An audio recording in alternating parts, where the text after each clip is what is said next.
Hello, and welcome to Red Rock Relationships, a podcast about communication. Let's unpack the relationships that we encounter in our daily lives and learn about what makes them tick. And now your host for Red Rock Relationships, Dr. James B. Stein. All right, well, you heard the man, that's me, and I'm going to get into a little bit about who I am and what I do in just a moment here. But first, I want to thank anyone listening for tuning into the very first episode of Red Rock Relationships. And, as the voiceover said, I'm your host, Dr. James B. Stein.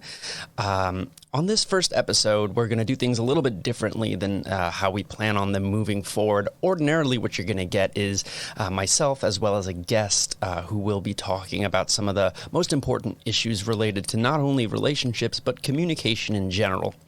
Now, in this first episode, it's really just going to be me kind of telling you about what we're going to be doing here. I'm going to give you a little bit of background about who I am and what I'm all about. And we're going to talk a little bit about the nature of communication and the nature of relationships. And hopefully this is an episode that can be used sort of as a springboard. So anytime you're listening to an episode of this podcast, you can come back to this one and say, oh yeah, what is this all in the context of again? And, the answer to that question is it's in the context of communication and specifically interpersonal communication. So I'd like to start by just sort of introducing myself, talking a little bit about who I am and how I came to be here in this lovely partnership with Radio Dixie. And again, thanks so much to Radio Dixie for offering their services to me. It's my hope that we can reach out to some of the students here at Dixie State University and possibly even beyond to some of the other folks who listen to this channel as they grapple with the important relationships in their lives. So who am I? Well, I am not a Utah native. I am not a St. George native. I'm from just about as far away as you can be from those two areas. I hail from a very, very, very small town in New Jersey called Metuchen. And, it's funny, I actually have bumped into a number of New Jerseyans here in Utah, and people seem to know my hometown, which is fun and kind of strange, but I originally hail from there. I was an undergraduate student at Rutgers University, and after a brief stint in the corporate world, I went back to Rutgers, where I acquired both my bachelor's and master's degree in communication with a special focus on interpersonal relationships. In 2014, I packed everything up and I moved all the way across the country to Phoenix, Arizona. And while there, I earned my PhD at Arizona State University, again, in communication with a special focus on interpersonal relationships. Now, my special focus is actually on the dark side of interpersonal communication. We'll get into that when the time comes. But just for now, know that I am a communication person and I study relationships. I teach classes on relationships. If you're a student here at Dixie State University, you're probably going to have to take the class that I'm in charge of looking over, which is COM 2110 Interpersonal Communication. That's a general education course, and everybody needs to take it. So we will be talking about some of the material that appears in that class here on the show, but we're actually going to get much, much deeper and talking about some of the specific theories and quandaries, relationships, and problems that people experience and how we can, hopefully aid in the resolution of those issues as we encounter them. So that's a little bit about who I am. Now I want to take a few moments to talk about exactly what this show is about. Now, if you have seen the graphic for this show, the logo for this show, you know that this is a podcast about communication. So what we're doing is exploring relationships, close relationships, not so close relationships, familial relationships, even a little bit of a workplace and acquaintanceship here on this show. And we're exploring it in the context of communication and theories of communication. So when I say theories of communication, what I'm trying to get across is the way that I observe the world and the way that I do my research, and as you'll come to see, the way that my guests view interpersonal communication research, we view humans as largely predictable creatures who have patterns of behavior. And what we can do is we can observe their behavior and then craft theories about those behavior. Theories try to explain why or how something is happening, or they might try and predict what is going to happen next. Now, this doesn't mean that theories are right 100% of the time. It's why in the study of communication, we have theories and not laws. So you may hear something on this show that runs completely counter to everything that has gone on in your current relationship, and that's okay. Theories don't predict or explain every relationship, but they try to offer some insight as to how some relationships tend to work. So we're going to be taking into account the ways in which relationships function. And we're going to be trying to use communication as a tool here to explain how we can improve our relationships and maybe even how communication can harm our relationships.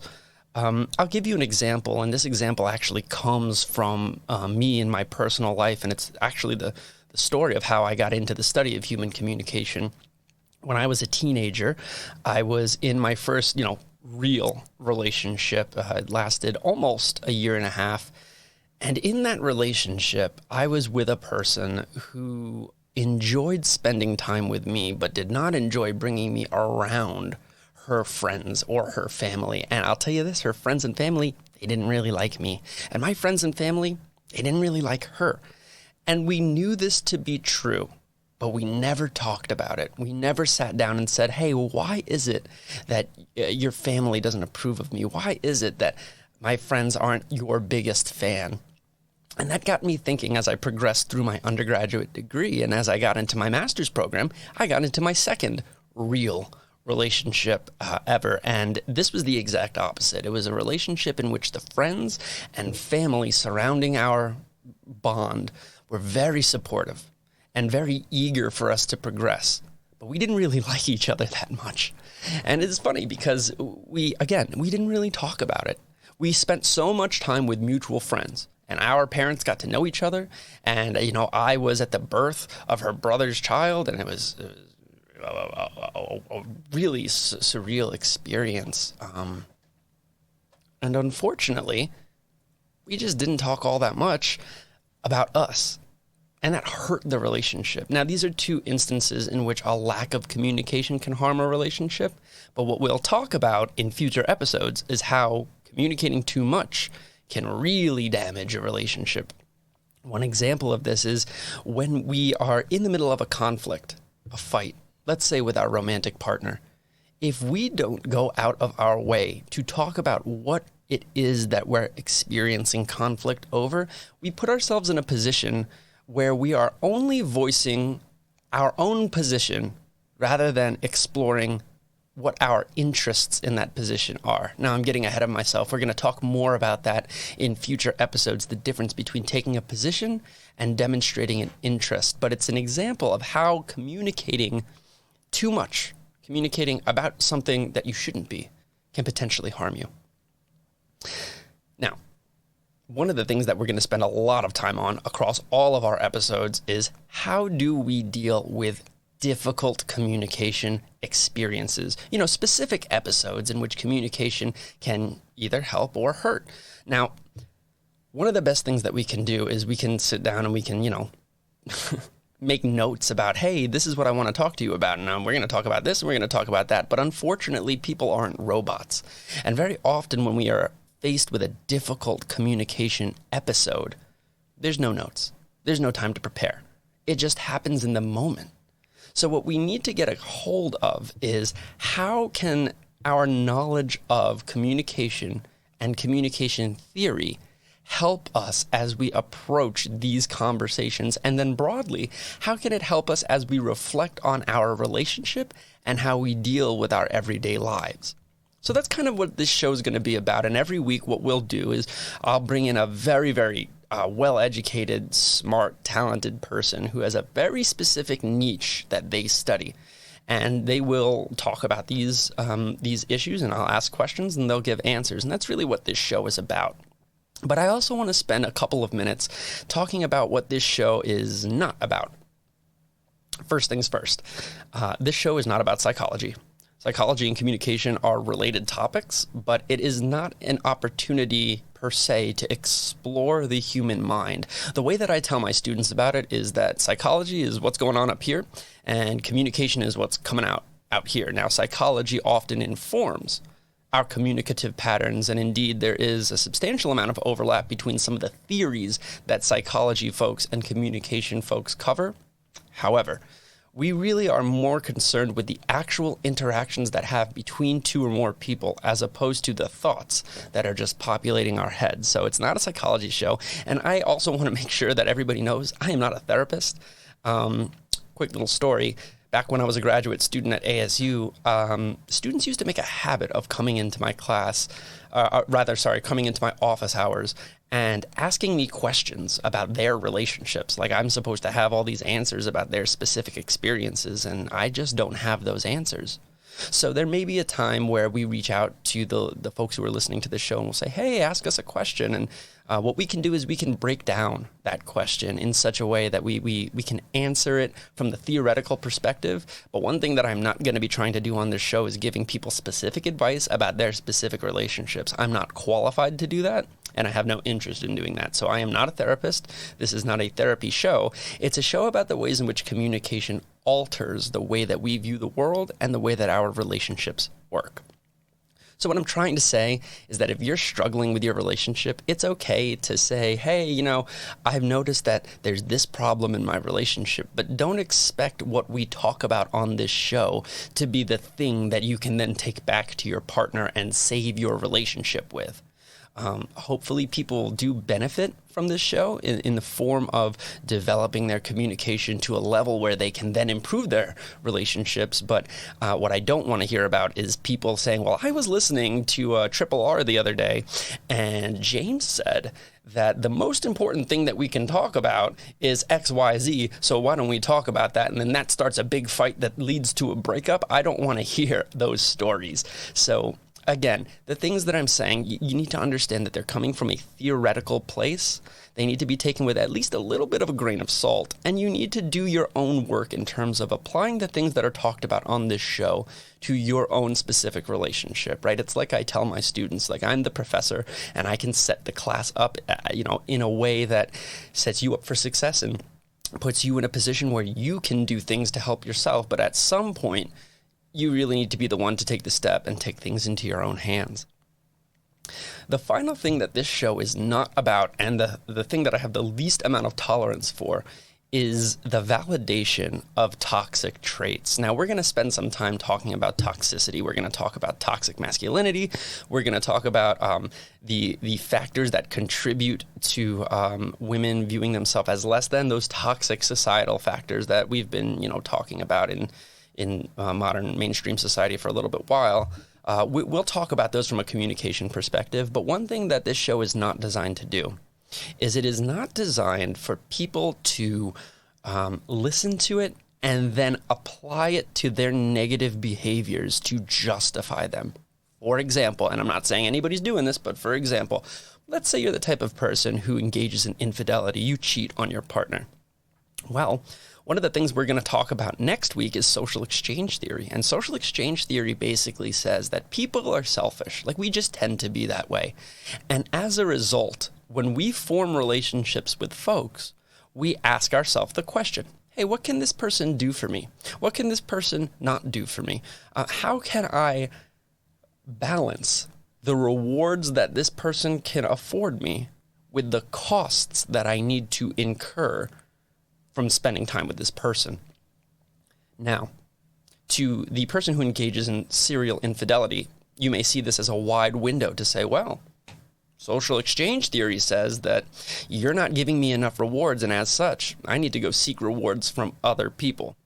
I assure you, that is not what social exchange theory would have to say about your infidelity. And when we talk about equity theory, we will explain why social exchange theory has that giant flaw in it. But again, I'm getting ahead of myself. That's for next week.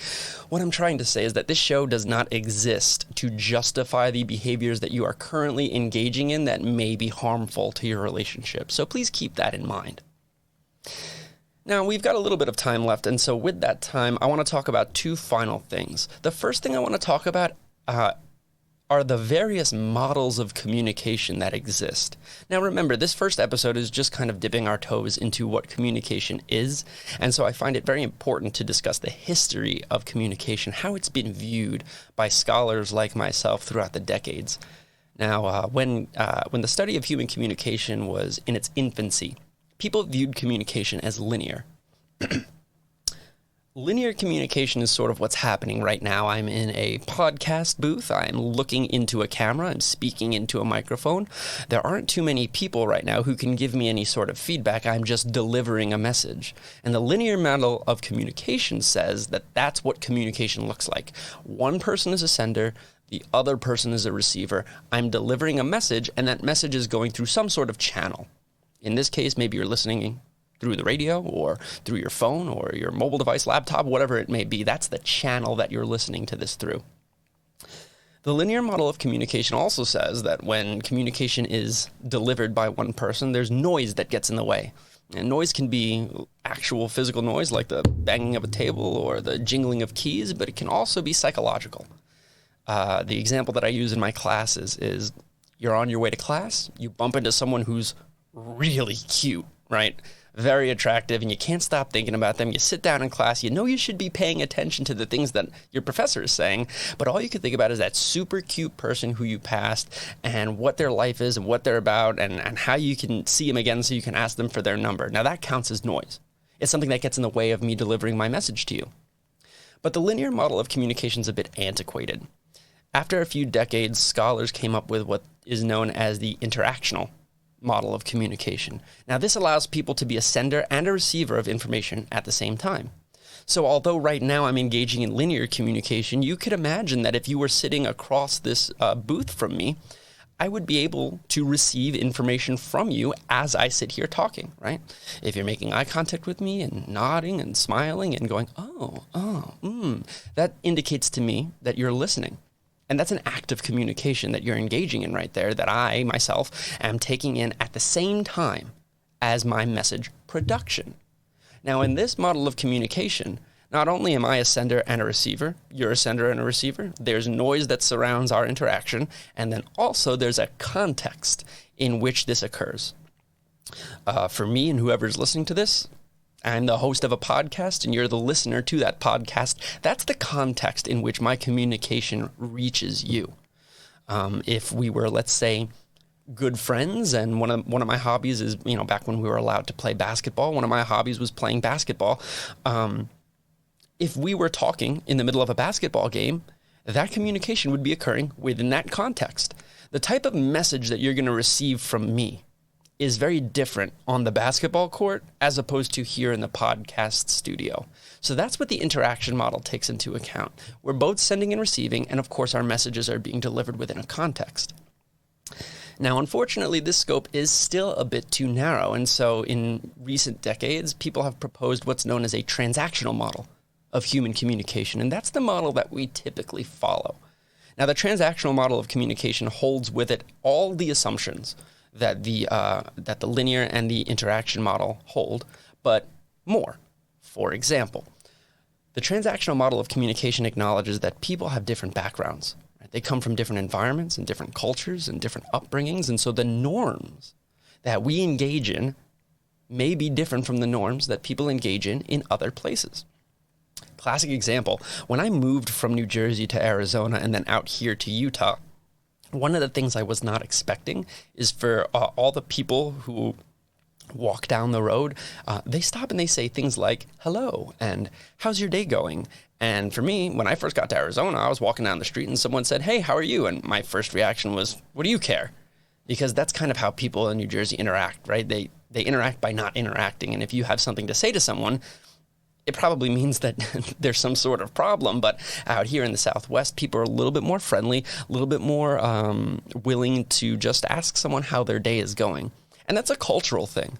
Now, that's a very small cultural thing. There are much bigger cultural issues that approach us as we navigate through, the bounds and leaps that are our everyday lives, especially if you're interacting with people who are international, people who were not born and raised not just out here in Utah, but people who were not born and raised in the States have very different customs. They have different greetings, different farewells, different ways in which they adhere to schedules, different ways in which they interact with each other, different ways in which relationships are valued. And we'll talk a little bit about this when we have our episode of intercultural dating. We're going to talk about individualism, collectivism. We're also going to talk about something called a construal, a self-construal, and a collective construal, and that's probably something that's a new term, but we will be able to break it down with our guest that week. What I'm trying to say is that the transactional model of communication is very detailed. It has everything that the first two models have and more. It takes into consideration a person's upbringing, a person's story, a person's culture. And these are very important factors that we must carry with us anytime we approach an interaction with someone, especially if we're dealing with a close relationship. In order to understand the thoughts and the feelings of our family members, our friends, our best friends, our partners, and everyone in between, we need to do our due diligence to learn their story. Otherwise, our episodes of communication are really just happening within a vacuum.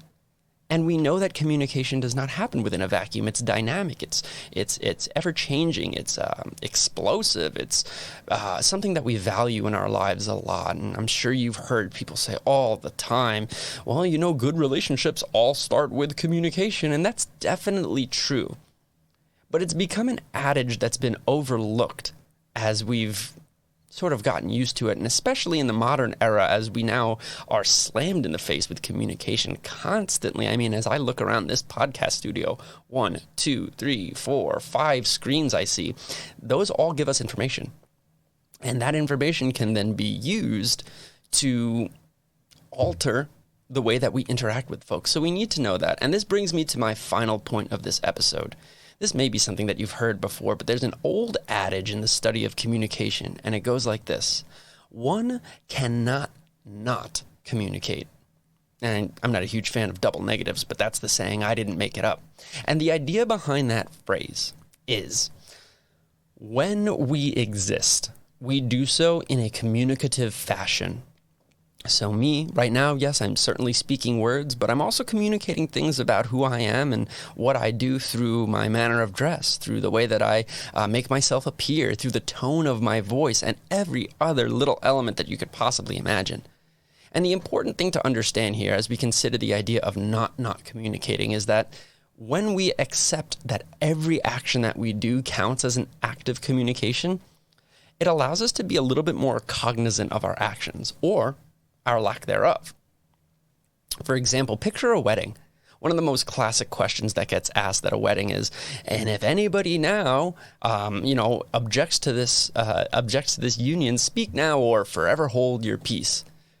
Now, think about the weddings that you've been to. If you've been fortunate enough to be to any, has anyone ever spoken up? It's probably very rare. It doesn't happen very often. People might have objections, but they choose not to speak. And that lack of speech is an important element of this idea of one cannot not communicate. Your silence in that moment says more than the thoughts in your head, whether you want it to or not. And so one of the things I really hope to take away from this show is to increase how cognizant we are of our actions, of our communication. And hopefully that can lead us to program ourselves to be a slightly more empathetic person as we navigate through our lives. The purposeful journey to learn another person's story, the explicit attempts to try and wrap your head around why people see the world differently than you do. These are things that we don't just do organically. We're not born with the ability to empathize. We need to teach ourselves to empathize. And one of the best ways in which we can do that is to monitor our own communication and monitor the communication of others and understand the interplay between the two. Because if we're going to try and form meaningful, close relationships, the number one thing that we need to understand is that it really does all begin with good communication. So we need to take specific efforts to express our thoughts out loud so that people understand how we feel about issues. And again, this is going to be the guiding principle that we use throughout every episode here on Red Rock Relationships. And so I hope you've enjoyed listening in to everything that we've talked about here in this first episode. I promise that the next episodes will be a little bit more energetic and dynamic because we're going to have guests and specific topics to discuss. But hopefully you enjoyed everything that we've talked about so far, and I really look forward to everything that we're going to talk about in the future.